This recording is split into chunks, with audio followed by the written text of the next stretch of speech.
Hello, and welcome to the nervous system. I'm excited to be doing this with you guys. It's one of my favorite body systems to study. And we're going to start off with just like an overview of the functions of the nervous system and how it's organized. So the nervous system has three overlapping functions, and we've all experienced this lots of times: sensory input, integration, and motor output. So as an example, whenever my cat is able to if I pick up her container of treats, she instantly hears it and runs from wherever she is to where I am. So that would be her sensory input, information that's coming from her receptors to her brain. And in this case, it would be the sound of the treats. And then her brain integrates that, and she realizes that that sound means treats. And then she knows that's something that she really loves. Sometimes, if I'm opening up a bag of coffee, it sounds the same way, so she'll come running for a bag of coffee. So sometimes the integration part malfunctions. And then the motor output is the brain is going to send a message to effectors, like things that are able to have an effect, normally like muscles to start moving, or maybe glands to start secreting something.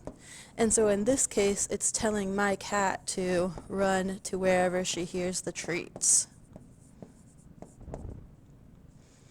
So sensory input, integration, motor output. Important examples for us being able to stay alive would be like sensory input of I touch a hot surface, and the sensory input is pain, and then the integration is the ouch, like that's painful, it must be bad for me, and then the motor output is putting my hand away. And that's an example of a reflex where it doesn't even need the brain, it actually happens directly in the spinal cord.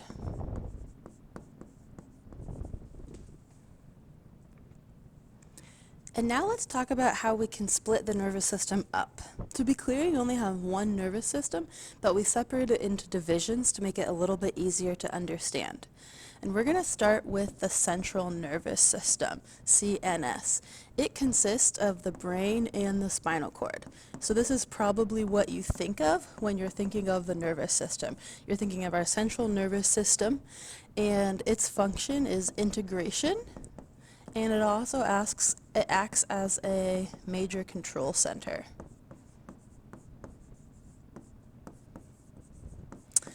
If the central nervous system is only the brain and the spinal cord, we need a way to be able to get information from the entire rest of the body. That is your peripheral nervous system.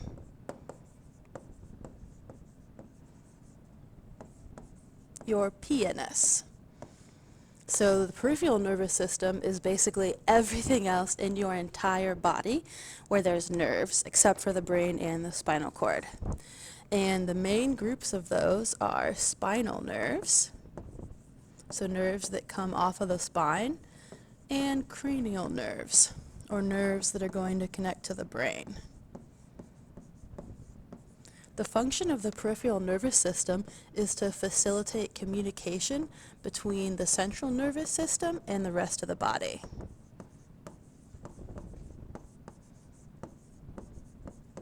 The brain wouldn't be any good if it's sending orders and it has no way for them to be received. And I like to add arrows connecting these in both directions because the brain, so if the peripheral nervous system gets a message from the receptor, it's going to send it to the CNS where integration occurs, and then the CNS is going to send that motor output back to the peripheral. So we're like in a constant communication loop back and forth. All right, now we're going to focus on the peripheral nervous system, and we're going to split it up into two divisions based on whether it's sending a message to the CNS or receiving a message from the CNS. So what sends a message to the CNS? That would be the sensory receptors.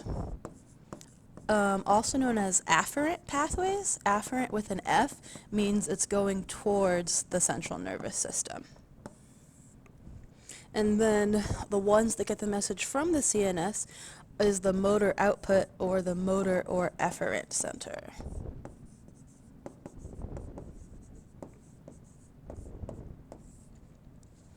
So the sensory division consists of sensory nerve fibers. That should make sense to us.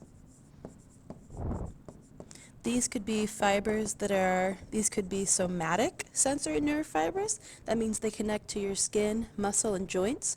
Or they could be your visceral nerve fibers, which means they're going to connect to like your visceral organs, like your intestines, your stomach, your lungs, all of that. And again, these are taking signals from a receptor, and then they're sending it towards the CNS. So we'll do our arrow going towards the PNS, eventually to the CNS. And then the CNS sends a message back out to the motor or the efferent division.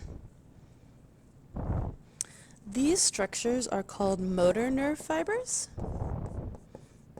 So these would be like the nerves that innervate our muscles and our glands.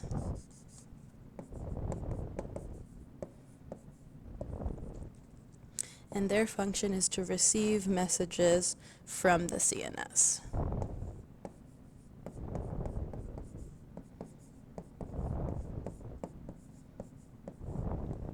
Okay, so now we are going to divide the motor division even further based on whether it is voluntary or involuntary.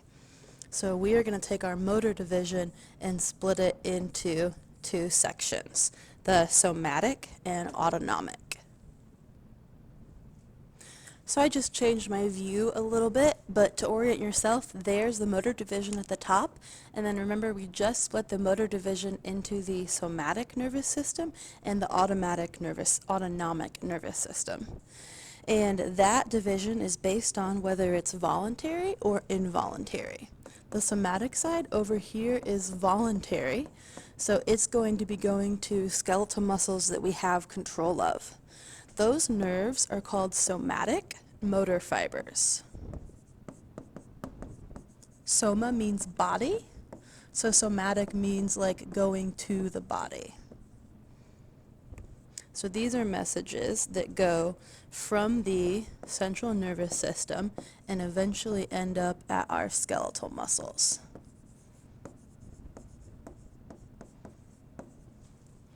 Our other side, the autonomic nervous system, is involuntary.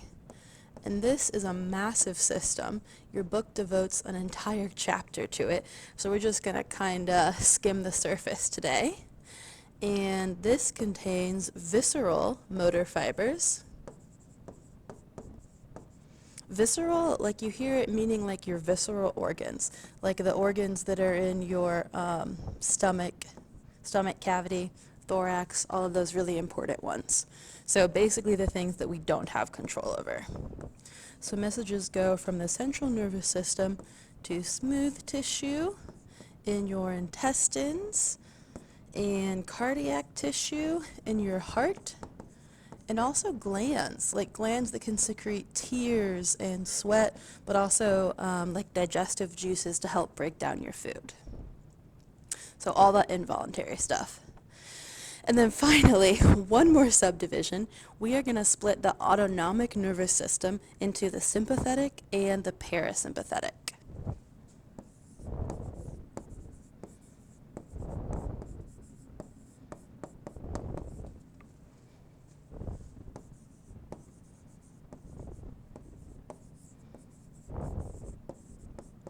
This division is based on whether they are going to stimulate or inhibit something.